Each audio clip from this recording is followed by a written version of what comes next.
Say yes to new beginnings. Yes. Say yes to new standards of excellence. Yes. Say yes to engaging reportage with a difference. Yes. Introducing Yes International Magazine.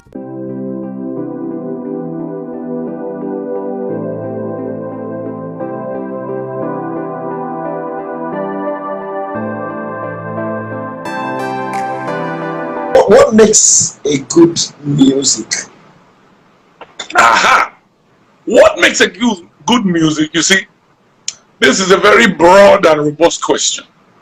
First of all, the question I want to ask is, who is your audience as an artist? Because you need to know who your audience is as an artist. Yes, in trying to make music, which people are you targeting? Are you targeting the teenagers? Are you targeting the guys off the street? Are you targeting the corporate world? Do you want to be an international artist? So when you are able to ascertain that and decide that this is the kind of artist I want to be, it now influences the kind of music you create and produce. Because my dear brother and friend, we're from the same extraction, my so-called brother Daddy Shoki, that is one person I'm going to use who understands the assignment. From day one, he's been a ghetto soldier. And that his sound has been authentic. Anywhere you see Daddy Shoki does not try to come to your event and come and sing R&B. But he wants to come and sing blues to impress you and show you that this is the dexterity of my voice. He knows his audience. He understands his assignment. He focuses on it. From time to time, you see him diversifying. So first things first, know your audience. And then when you begin to produce the music, you are producing it for the people that you have identified. Because you can produce good music, but it's not tailored to the people who are following you, the people who download, who stream your songs. And to them, that music is not good music. Because you are not touching them where the music needs to touch them. As far as you are as an artist, you are your producer in the studio, you guys are rocking. But the audience, the consumer out there, you bring out which kind of song with this one now? It's not like it's a bad song, but you are not understanding the assignment of being able to write and produce songs for your target audience. Interesting. So what makes a good musician? Again, a good musician is the same thing, basically. The discipline. First of all, the discipline. I grew up from that era where you are told the discipline. I mean, they used to tell us that practice makes perfect. But as I grew older, I changed it. Practice makes better. You can never be perfect. It makes you better. You just grow. You just grow. You just keep growing in your quest for becoming a good artist. You pay attention to detail. You make sure you put in time to develop. It's an art. Music is an art. If you don't put in time, you are not going to develop. If you are not aware of what is going on around you, what is the new sound? What is obtainable out there right now? What am I doing? How can I better what I already have? And you spend time. If you're a keyboard player, you got to give hours of the day to rehearse. And most importantly, make sure you learn it the right way. The rudiments of music. Don't just play by ear. Like me, after a while, I was talented, I was gifted. I had to get around people who could teach me music the right way. So I am able to also disseminate that information when I want to be a teacher and a coach. Get the rudiments to be a good musician. Learn it the right way. Don't just carry it and begin to play or begin to blow. Know what you are blowing.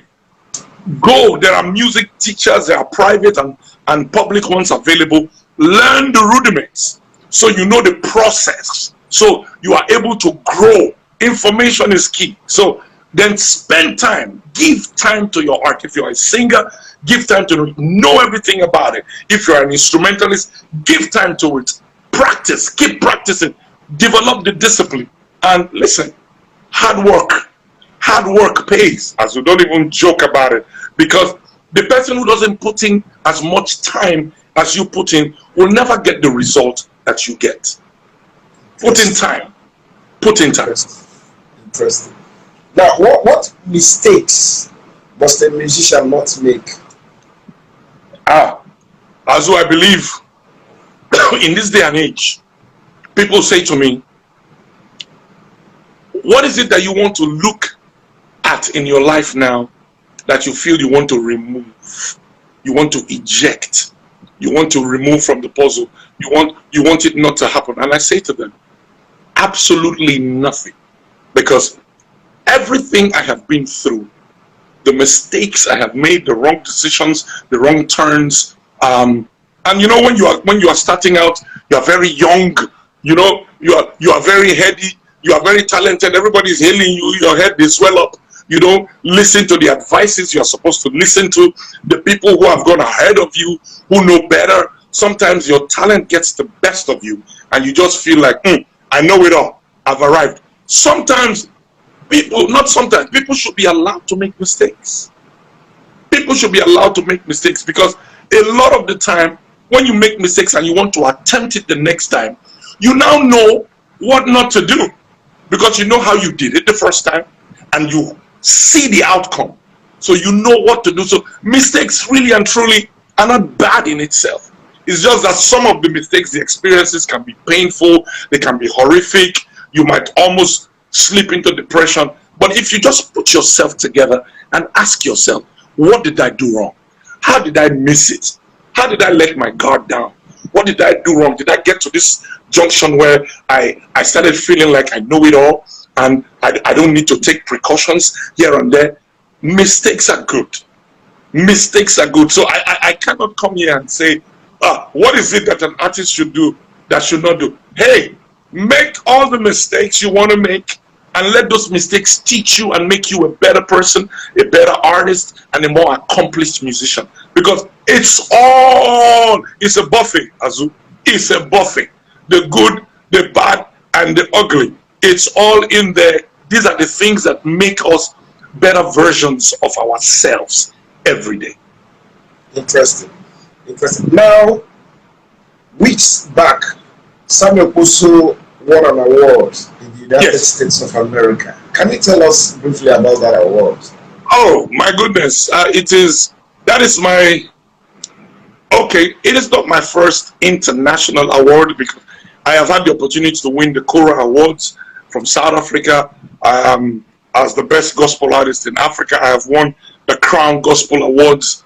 That's very big also in South Africa. But this one is the first one I would win in America. The SOAR, SOAR, SOAR Awards, where I won the awards for the International Gospel of the Year, Gospel Artist of the Year. The first time it will be given to an African. So it's not just, it's the first time for me, it's the first time to the organizers. The SOAR Awards is I hear they say is the second biggest black gospel awards in America. You have the Stellars, you have Dove Awards, you have the SOARs, and then when you want to go broad, you go to the Grammys, you go to BET, and all of that. So it was an exciting experience for me. I mean, I got to be in the midst of all those people that we used to see on TV growing up and aspiring that, my goodness, the big American superstars that we see even when they come here for big concerts, we rush to take selfies and get autographs. I was opportune to be in the same room with all of them. And you see, as with this life, you are there excited, you are running to this one like, oh my God, can I have a selfie? I love your music. And then the person turns and looks at you, say, I'm a fan also, I love your music. And you are shocked. You're like, he said, yes, I'm a fan. And the person opens his phone, shows you his playlist, your songs are on his playlist from Nigeria to the world. And so sometimes we should not be downplaying things that we do here and we feel, oh, it's all local. Until you get into this kind of environments, you never know the kind of effect you have had on the world globally. So I'm struggling to have a selfie with them. And then when they are done, they said, okay, can I have my selfie with you? Because I need to be able to tell my people that I met Sammie Okposo from Africa. Oh my God, blah, blah, blah. So it was a good experience. I had the opportunity to network globally. And and just get myself ready for the next level of global domination that I believe by God's grace is going to happen. So I was super excited about it. I am still super excited about it. Interesting.